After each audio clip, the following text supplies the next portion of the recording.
Welcome to the Nairobi Health Show. I'm here with Kathy Davis of VegInspired today. Kathy, thanks for coming on the show. Thanks for having me, Dave. I'm really excited to be here and help everybody eat more plants. I am too, and I need to eat more plants. I do pretty good. I mean, I teach in my Nairobi Undiet, which is what we give, what we teach. It's one of the diets to our weight loss customers, Mhm. to eat 5 to 9 servings of veggies a day. And that's actually a bit of a trick. As you know, the stats are something like the average American gets no more than 2 to 3 servings of veggies a day. It's corn, potatoes, and carrots are the three biggies. And that's maybe all the veggies that some people get in a year, right? Like Yeah, with rare exceptions. it's crazy. It's crazy. And honestly, that's how I grew up. I grew up eating those vegetables. Add in some green beans and add Oh, in some iceberg lettuce, and that was pretty much all I ate as a child, variety. growing up. Yeah, very little variety. Right, right, right. Let me read your bio and then we'll jump into some of your key talking points. Kathy Davis is a plant-based lifestyle and mindset coach, the CEO of VegInspired, and the author of 3 cookbooks: the 30-minute Whole-Food Plant-Based Cookbook, the Super Easy Plant-Based Cookbook. I like the sounds of that one. And the budget-friendly plant-based diet cookbook. Kathy empowers high-achieving professionals to elevate their energy by adopting healthy living habits so they can show up at their optimal performance and achieve their goals. So first of all, Kathy, I have found out that the words plant-based eating actually mean different things to different people. What's your definition? Absolutely. I always tell people I think the term plant-based has been totally hijacked. So for me, one, the first is it's about eating. Plant-based is about eating. Vegan, my definition of vegan is the whole lifestyle. That's the clothes, that's the cleaning products, all the things that don't use animal Mm. products. But when you think about plant-based, it's really eating foods that are not made from animal products and that aren't really made in laboratories, like really leaning into those plant-centered foods that are grown the way that they're grown as close to nature intended. Now we can take that a step further and really talk about whole foods, whole food plant-based in terms of, minimally, super minimally processed. So yes, I eat peanut butter, but I eat peanut butter that only has 2 ingredients. So peanuts, maybe a little salt. Some people eat salt-free peanut butter. So really knowing that it's not that I'm not eating a whole food when I eat peanut butter. I'm just letting the manufacturer grind those nuts down so I don't have to. So sometimes there is Mhm. a level of convenience that the food is still a whole food. It's just been made more convenient for us at the factories. Yeah, and interestingly, and I'm like you, and I actually love peanut butter, and I love chunky peanut butter, and I actually will sometimes eat it just take the spoon and dip it in and eat it, right? And I think it's Adams. Is that the brand that Costco has? It's just the one ingredients peanuts. I think so. It sounds familiar. And I think the Whole Foods also has a store brand that's just one ingredient. But interestingly, we have a local health food store that has the grinder, right? You can take whatever nuts you want, put them in the machine, make it. It's not as good. It's so funny. It seems like if I take the peanuts and just grind it, that'd be it's kind of dry and hard to spread. For some reason, the one that I buy in the jar is a little more oily, I guess, and easier to use. Yeah, I'm sure it's a manufacturing trick that we don't have in our houses, right? Right, right. Maybe it's the timing, maybe they grind warm the nuts right after they're roasted and they're warm. I have no idea. I know that when I make hummus from fresh cooked chickpeas, it tastes better than if I use make hummus from canned chickpeas. So it might just be that Interesting. simple, using it when it's hot, using it when it's warm, using it when it's right out of the roasting process. Maybe it just adds a different texture. Okay, let's jump back to something that I read in your bio about simplicity. We are in the process of launching a new program in our company. And as we were doing so, we surveyed our customers and got a lot of great responses. And we described the type of program we wanted to do and asked them if they'd done something like it before, what they liked, if so, and what they didn't like. And one very specific comment caught my eye, and it was if you're going to give us meal plans, make them simple. I'm busy. No more than 5 ingredients, please. And she specifically said 5. I'm like, whoa, okay. Wow. And then simultaneously, I recently got a meal plan from somebody that really looks delicious, and is actually part of the same thing. But when at first glance, it looked difficult to make. And that did kind of turn me off. Like, oh, these look delicious once I get them done. But you address that. I mean, I guess that's probably a pretty big issue for a lot of people yeah, we want to be healthy. Yeah, we want to eat whole foods, but we still want the convenience. There's a reason why convenience wins the battle and why fast food is so popular, right?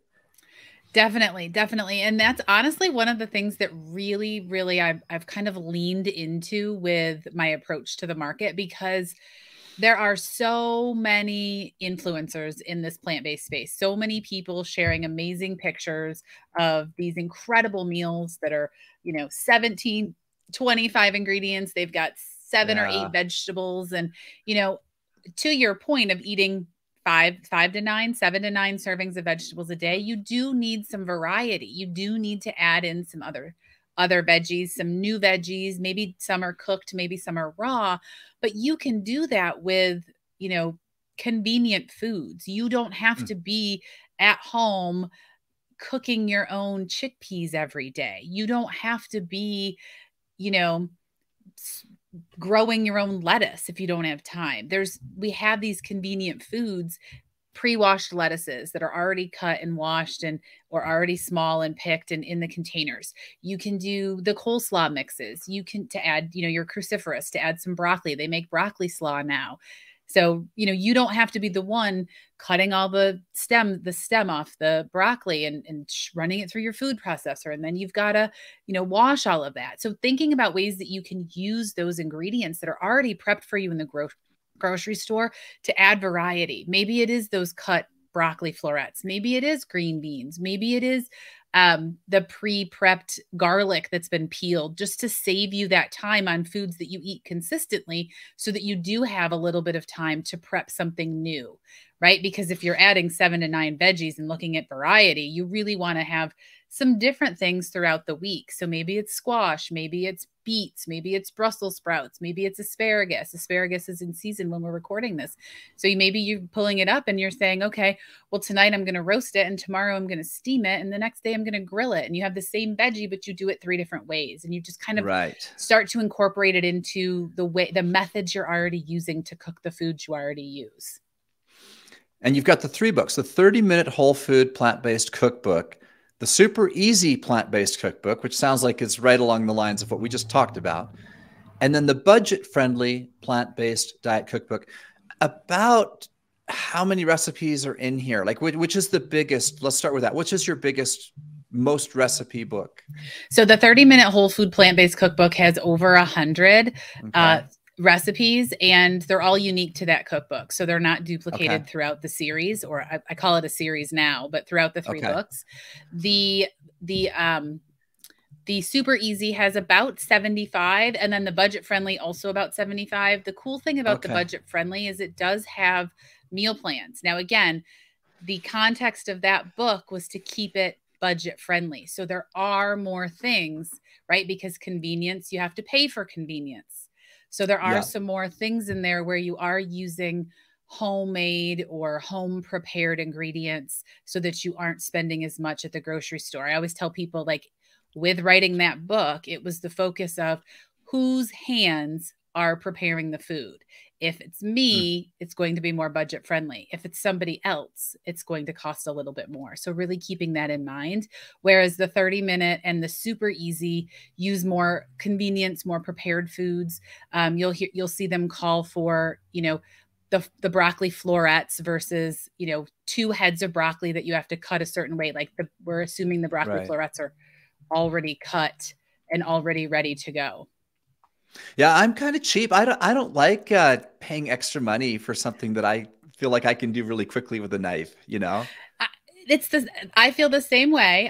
I feel the same way. But what I found is not everybody feels as confident with a knife. So we really do, right? Like we really do need to think about, what our pain points are. Each of us has a different pain point.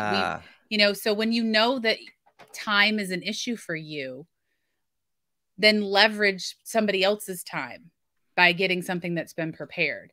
If money's an issue for you, then leverage, your own time, like time is money, and you buy things that you can prepare yourself. Okay. So now I'm going to put you on the spot before we jump into some of the talking points. And it's probably not too much of a spot. I think you'll do just fine. But just walk us through a day in the life of Kathy. Tell us a favorite breakfast, lunch, and dinner, and what this kind of might look like in your life with foods that you enjoy. Absolutely. And this has really evolved over time. So I didn't grow up plant-based. I was same old person, standard American diet, went vegan 8 years ago for health reasons, and then found myself on the path of vegan junk food and really had to clean up the way that I ate about 2.5 years ago. Okay. And so what my diet looked like, or what my day in the life looked like 3 years ago, would have been significantly different than what it looks like now. Okay. So first I want to paint the picture. I travel the United States full-time in an RV with my husband and my cute little 9-year-old cat.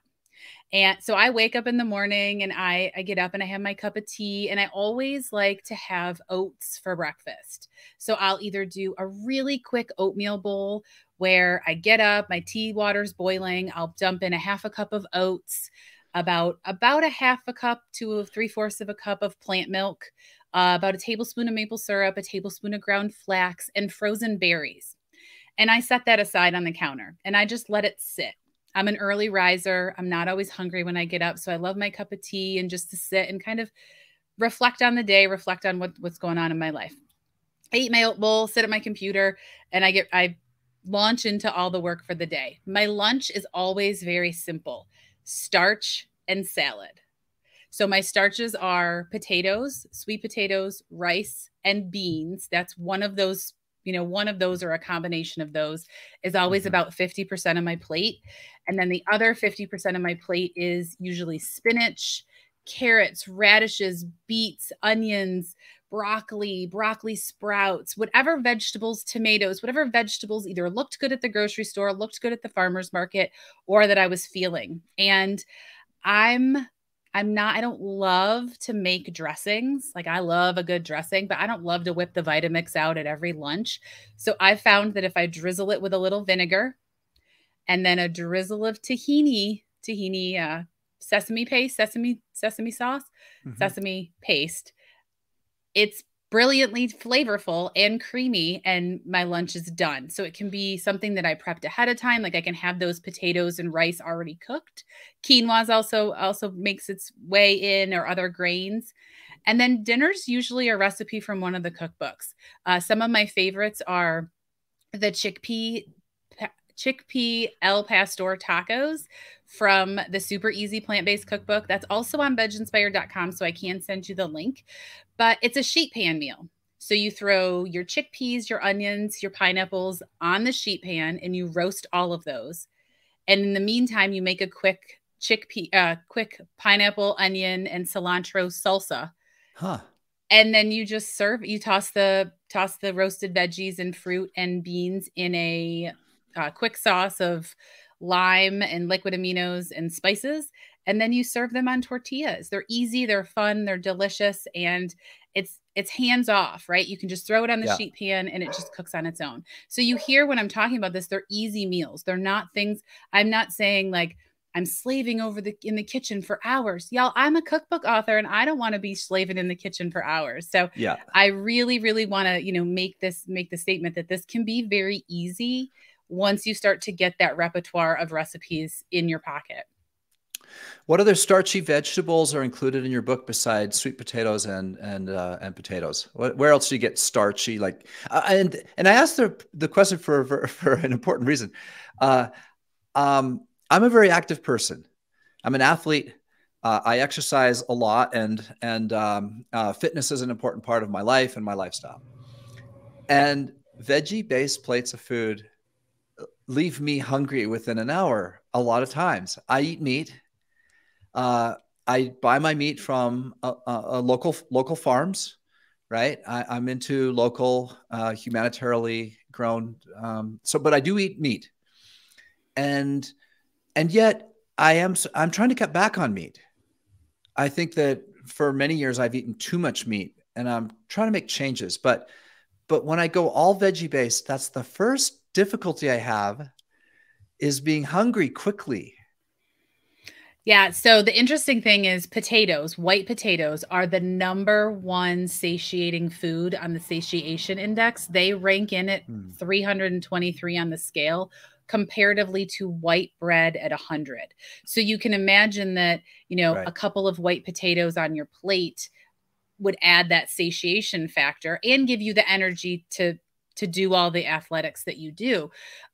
Squash is an excellent starchy vegetable. Corn, excellent starchy vegetable. So leaning into more of those root type vegetables that have more of that satiation, because that is the number one thing I hear. People will say, "Oh, I'm going vegan and I found all these amazing salads that I'm going to make." And I'm like, "Are you going to put something with that?"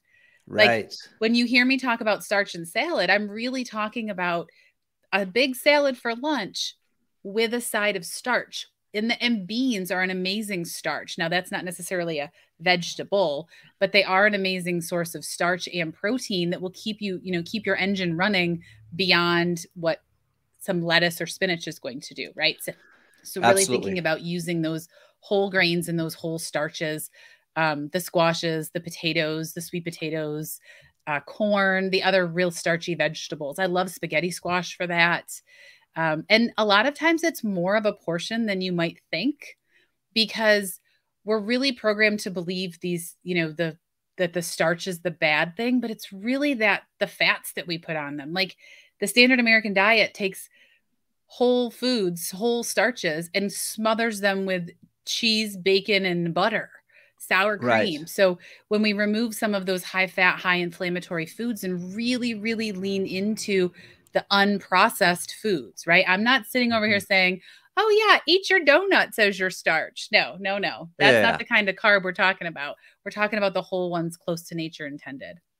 Yeah, and also we need oil. We need fatty oil. I mean, you mentioned that, the pain in the neck of making your homemade oils. Well, I'm the same way, but you know what? I'm very simple. I'll grab either avocado oil or olive oil and just mix it. And I'll pour it over my salad, and then some balsamic vinegar, which is delicious. Um, and so we do need those healthy fats. Right now, most salad dressings are unhealthy fat that you Correct. buy And from the store. yeah, and we usually use avocado, the whole olives. We'll add those nuts and seeds. So we do make a lot of dressings from that to get those healthy fats in. The Right. flaxseed, the whole avocado, the whole olives added. Really making sure that you're getting the balance of those omega 3s and 6s, and then also that whole healthy fat, that because a lot of people will just mash an avocado on their salad, and that's a perfect way to kind of get the nutrients, the fiber, and then those healthy fats into your whole food diet. Yeah. How about protein? How do you make sure you get enough protein? I'm of the mindset that when you eat a variety of all the foods, you're filling your body with the right level of nutrition. I hear people say, "Oh, well, I couldn't go vegan because I wasn't getting enough protein." And I'm like, "Well, what'd you eat? Those chili lime Doritos and Oreos and iceberg lettuce." And I'm like, "Wait, you need the spinach. That has tons of protein. You need peas, you need edamame, you need your tofu and soy products, you need your nuts, your seeds, you need your beans," right? I'm working with a client right now whose doctor recommended, well, she did it in ounces. So when we did the comparatively, it's about a half a cup of beans per serving to meet the ounce requirements of protein. And she's like, "Gosh, I don't know that I can eat that much beans." And I was like, "Divide it out over the day. You don't have to eat a half a cup at breakfast time. You could eat a fourth of a cup at breakfast time, and then a fourth of a cup of hummus. And then you could eat a half a cup of chickpeas at lunch, and then maybe black beans for dinner." So really looking at ways that you can incorporate a variety and not relying on one idea, like not relying on just tofu as your protein. There's so many other ways that you can really mix and match food to get the amount that you need. And then I tracked for a long time using chronometer, but once I found that variety and the way I feel after I eat and really tapping into what's giving me the energy, what's giving me the excitement and the enthusiasm, and really my body just doing everything it needs at the functioning level that I need it to be, I could stop because I knew that I was getting the right amounts based on what chronometer was saying and how my body was feeling. And you mentioned earlier that beans aren't veggies; they're legumes, and of course that's true. But it's just a concept. I mean, beans, spinach, fruit, all this stuff grows from the earth. I think that's the bottom line, right? It doesn't matter what we call it, right? Exactly. It's the food that's grown and comes from as close to nature intended, right? And when people will always say, "Oh, I want to eat more plants. I'm going to eat more salads." And I'm like, "Well, that's not quite how I'm defining it." Like when I think eat more plants, it's I'm switching my white pasta for farro or farro, whatever you call it. You're leveraging more of the whole food before it's been Yeah. processed, before it's been refined. Maybe that's you're using dates and date sugar versus white refined cane sugar. And I'm talking about your day in and your day out habits, not those once in a whiles, not the once in a while trip to, get your birthday cake or whatever it is. I'm talking about day in and day out. You're really replacing and really eating more plants from the whole spectrum of foods, as you said, that are grown in nature, that come from nature. It doesn't have to be eating more plants like lettuce, eating more things grown in nature. It's just a sad sign of our society, really, that we just tend to think that, oh, the way to get your veggies is with a salad, because it is totally normal to have a plate full of food and a salad as a side, and that's the veggies. That's what we think of at a restaurant, and so on. So, and I know I personally have very much been conditioned by the modern world. When I go out to eat, if I'm sitting in a restaurant and I got a choice between a salad and a burger, I want the burger. Like my carnal nature, right, is Mm-hmm. going, eat the burger. The burger looks delicious. And when I choose wisely, I'll get a Cobb salad, or I'll get the Southwest salad. I'll get whatever type of salad. But that's an internal argument I have to have with myself. Unfortunately, the only veggies I ever crave, like mostly, I gotta just admit, veggies is something, it's a have to do for me still to this day, even though I pride myself on eating fairly clean and probably cleaner than many Americans, but it's still a battle. The only veggies that I actually really, really enjoy in my life at the moment are roasted veggies, which I just think is the candy of the gods. Okay, roasted veggies. I make them every week. I make 2 cookie sheets at a time, piled up with peppers and onions and sweet potatoes. And I've worked out how to season them. My family loves them. I love them. There's some in the fridge right now. I know I can go to the fridge and I can put them in a bowl and heat it up, and absolutely delicious. But I haven't come full circle, Kathy, to where I just every day could eat the way that you are. And I think it'd be good if I got there, but it's working against my instincts at the moment. It really is about, I guess I have to back up, right? I was in the same kind of position, right? The eating, I kind of brushed over it when I talked about my day in the life, but I was extremely resistant to this way of eating 8 years ago. It was my husband's idea. He read 2 contradictory articles in a magazine and was like, I think we need to look into this plant-based thing. And I was like, I am not going vegan. I am not giving up my burgers. Like I was heels dug in, not Yep. doing it. Okay. And it was a 6-month transition. And I'll tell you, if you're listening and you're like, I really like what she's saying, but I don't think I could go vegan or plant-based or even eat more plants at this point, I want you to really hear me out. Don't start with unfamiliar foods. Start by adding familiar foods. We were making back then, we were making tacos with potatoes as the filling, beans with the filling, like really leaning into the foods you already like. Mm-hmm. And then slowly add in new foods. I didn't love beans when we went plant-based 8 years ago. that's a huge part of my diet now. But it takes time to really reassociate. And the funny thing is when I think about the foods that I crave, I'm like, ooh, we're out of beets. Can we go buy beets at the grocery store? I'm with Or you on that one. like there's just certain vegetables and Yeah. fruits that I'm like, ooh, we need to get more grapes. I need some frozen grapes. Or, oh, you know what I really want? I really want a potato broccoli bowl. And we've been cooking kale lately. Really easy. We just take it's already pre-cut. We buy it in the organic kale in a bag. Again, convenience. And it's mostly destemmed. And we'll throw it in a pan with a little bit of water, not a lot.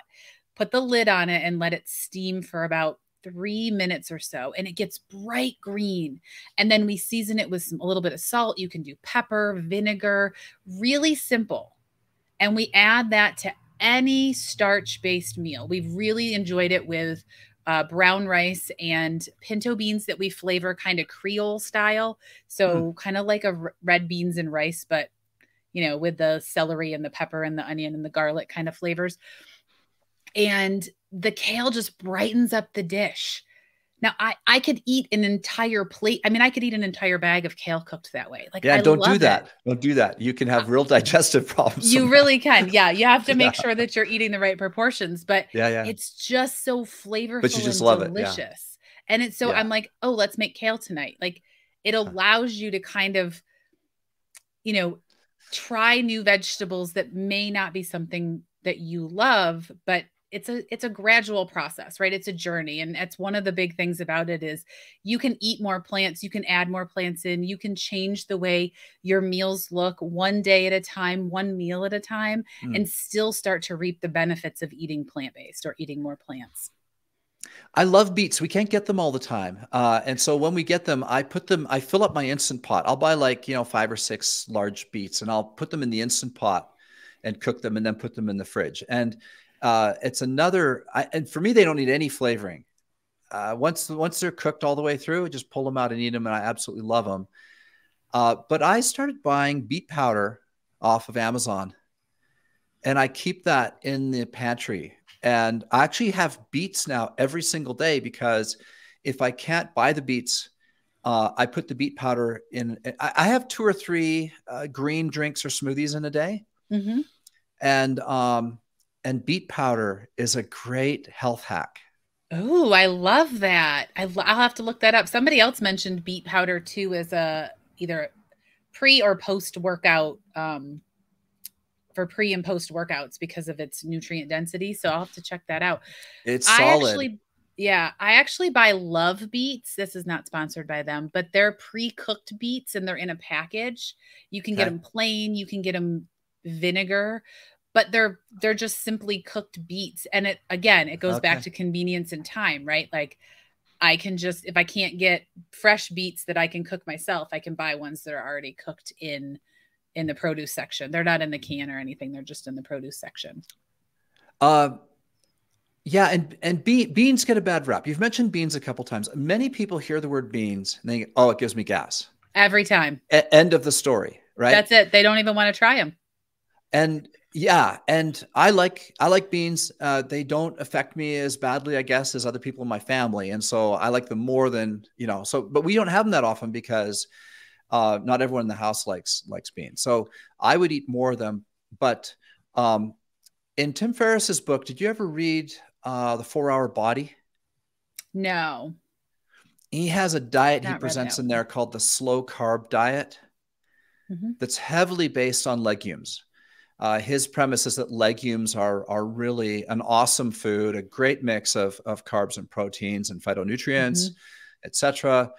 And that if people would commit, his argument is you have to go through the acclimating your gut to legumes, and that when you do, you can have them all the time and you won't have those negative digestive effects.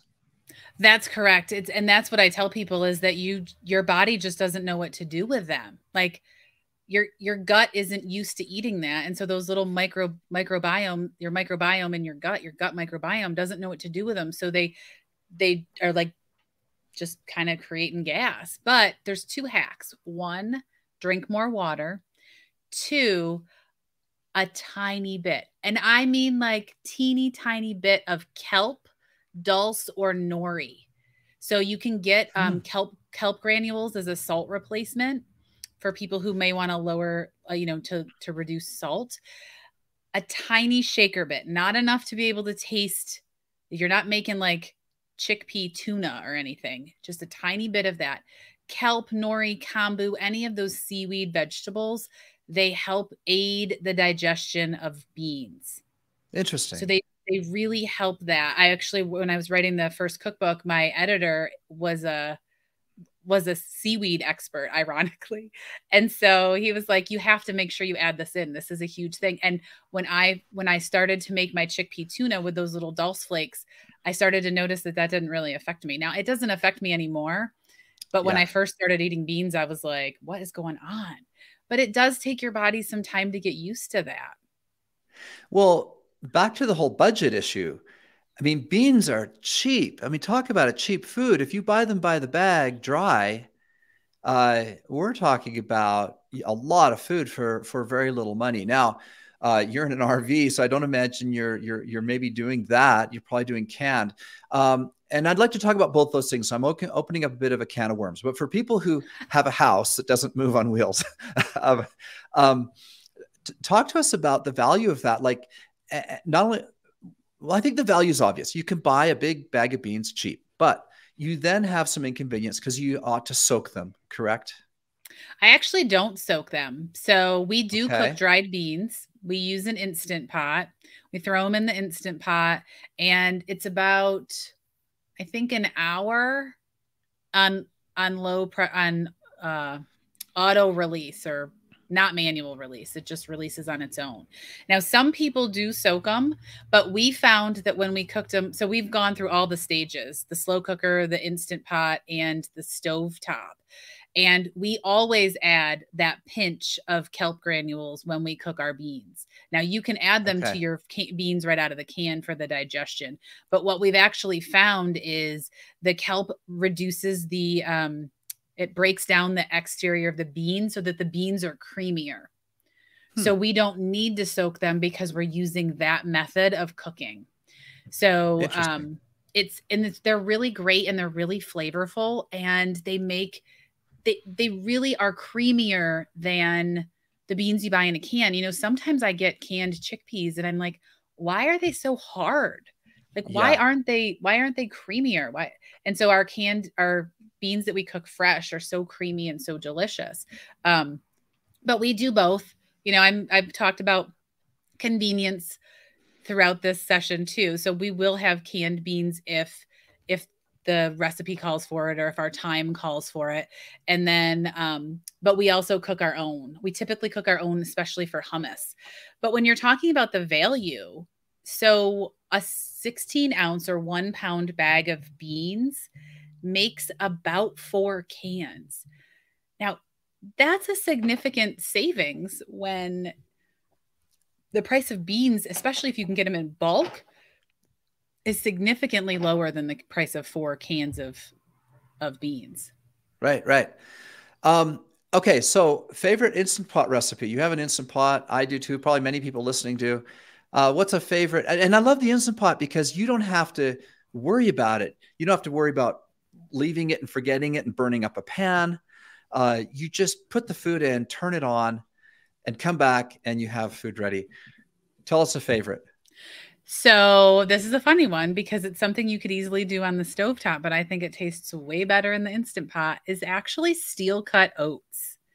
Okay. So you can do 2 cups of steel cut oats to about 6 or so cups of water and half a teaspoon or so of salt. And then you just cook it in the Instant Pot for, I don't know, 7 or 8 minutes.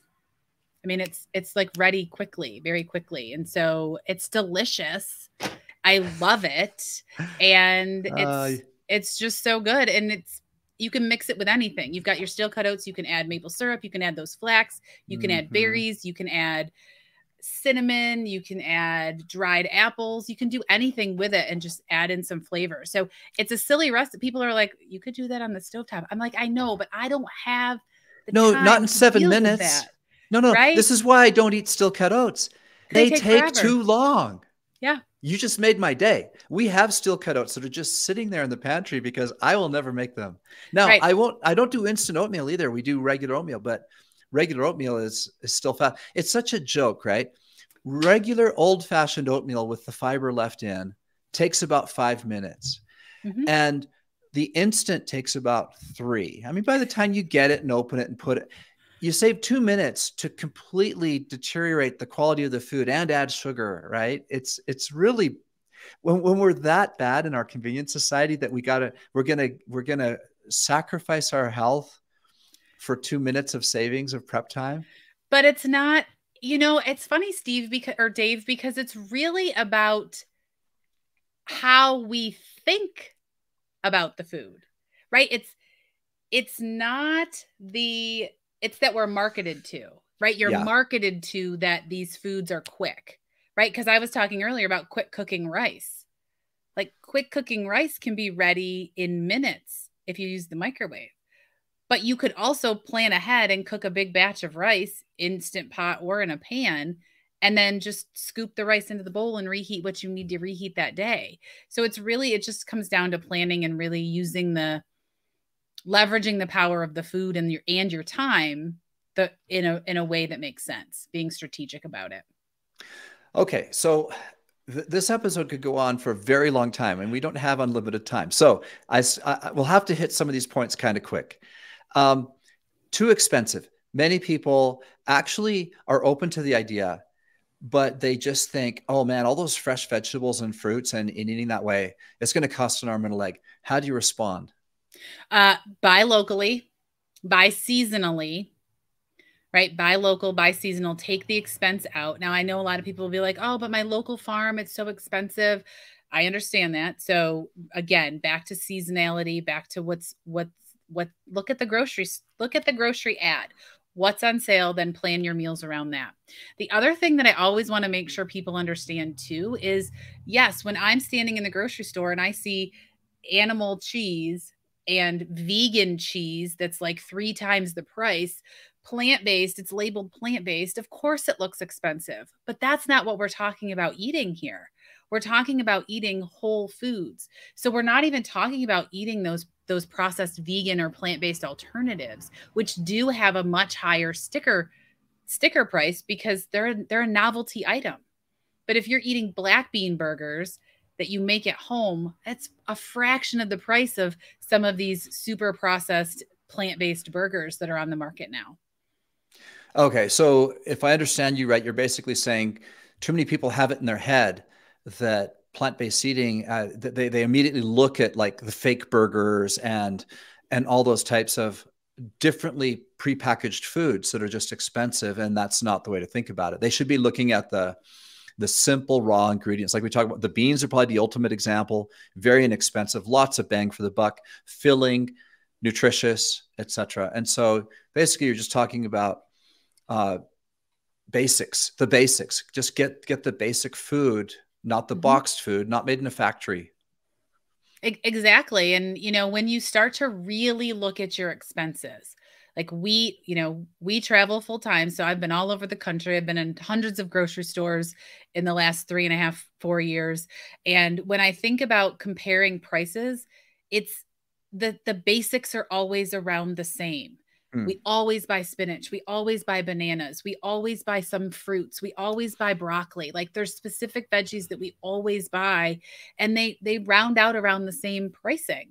And then we supplement that with our whole grains, brown rice, oats, our starchy vegetables like potatoes and sweet potatoes. And, sometimes we'll get frozen vegetables if they seem to be better than what's available in produce. So, you just have to learn some of those tips and tricks, and also be open to trying something else. If the recipe calls for broccoli, but the broccoli looks terrible and it's going to go to waste in your fridge because it's already starting to spoil, maybe you get frozen broccoli, or maybe you try the recipe with cauliflower.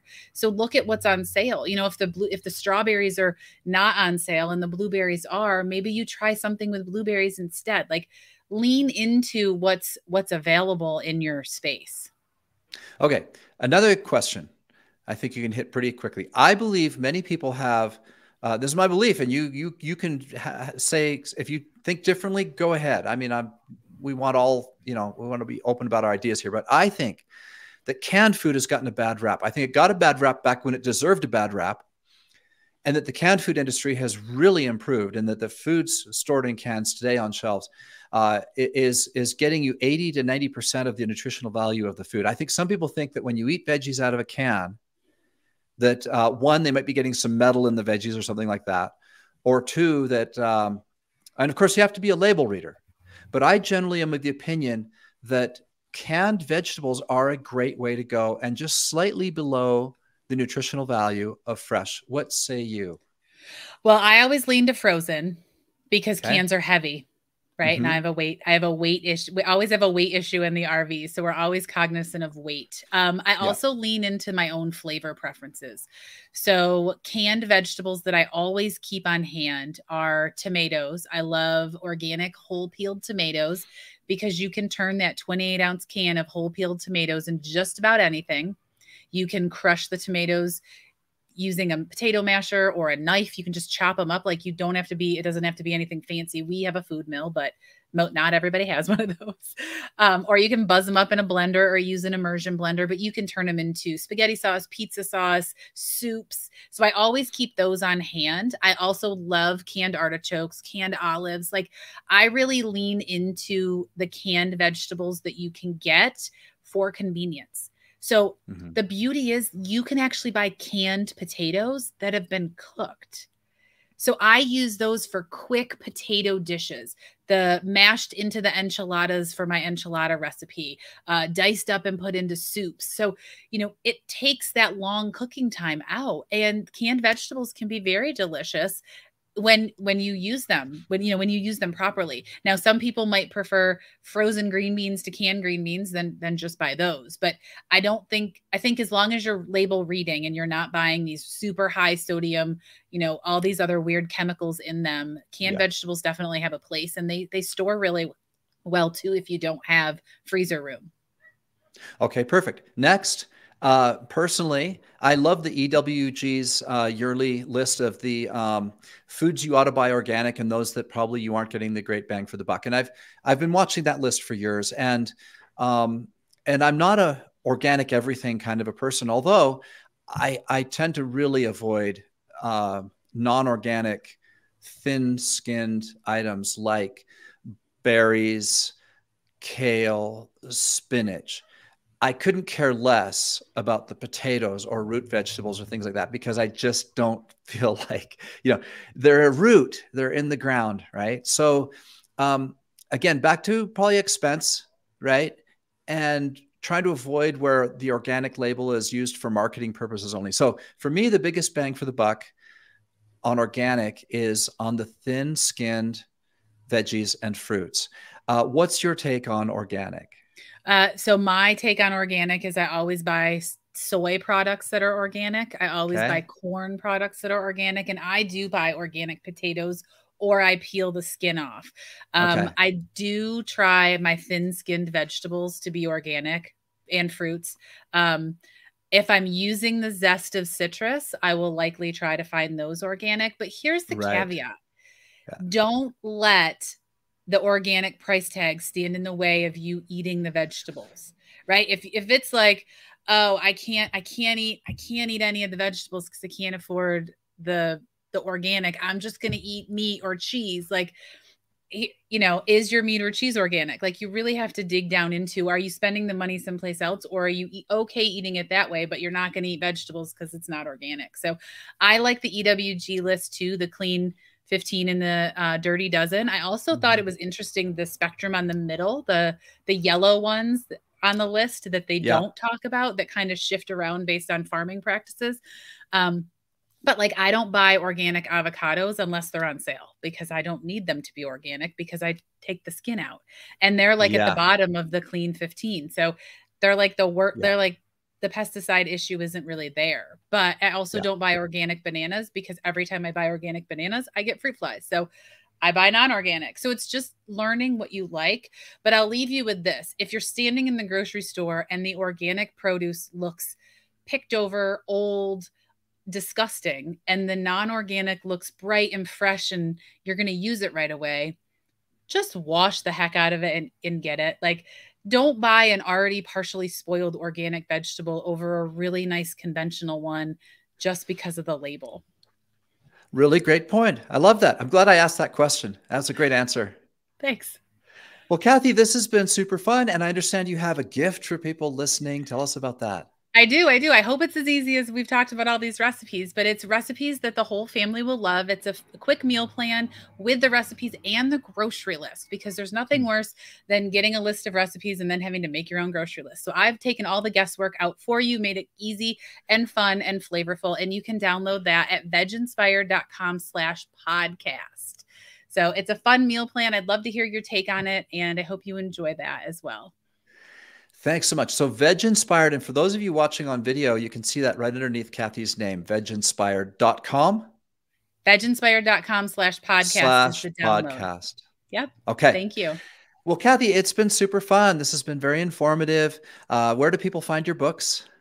They can find all my books on the veginspired.com website or Amazon.